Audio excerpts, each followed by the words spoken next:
Hi everyone.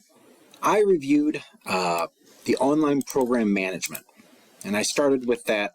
Thought it'd be an interesting thing to look at in terms of maybe a different way that instructors look at things, instead of on the basis of efficiency. We're looking at what technologies actually help organizations survive. And we look at a range of things, and we look at tuition revenue sharing, and we look at some of the new technologies that are looking at. And we look at larger institutions.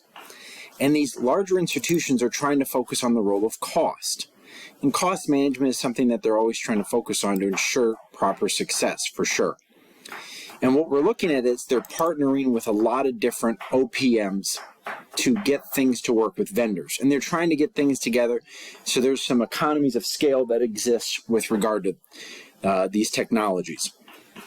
I found that a lot of the technologies that they're trying to use are looking at consolidation with a fee service, which could be helpful and which could not be helpful, because it's not on the side that I deal with as much.